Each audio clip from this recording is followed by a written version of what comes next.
Price Lord. இன்று நாள் கூட உங்கள் கூட ஒரு வசனத்தை தியானிக்கலான்னு இருக்கேன். புதிய ஏற்பாடு பக்கம் எண் 268, எபேசியர் 5ஆம் அதிகாரம் 16வது வசனம்.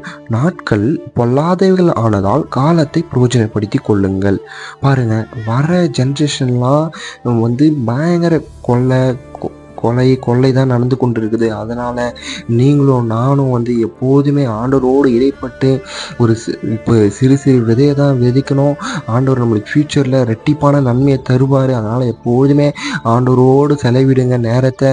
நம்மளுக்கு வேலை இருக்க தான் செய்யும். அதனால் ஆண்டவருக்குள்ளே நமக்குன்னு ஒரு நேரம் ஒதுக்கி வச்சுருக்கணும். அந்த நேரத்தில் ஆண்டவரோடு முழு மனதாக இடைப்படுங்க. நாட்கள் பொல்லாதவைகளானதால் காலத்தை பிரயோஜனப்படுத்தி கொள்ளுங்கள். பயங்கர ஃபாஸ்ட்டாக ஓடிக்கொண்டு இருக்குது. ஒவ்வொரு நாளுமே நீங்கள் கவனித்து பார்த்தீங்கன்னா தெரியும்.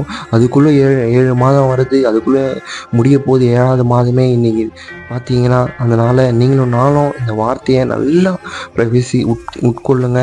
இந்த வசனம் ஃபுல்லாக படித்து பார்த்தீங்கன்னாலே நிறைய கருத்தெல்லாம் இருக்குது. Thank you all. God bless you.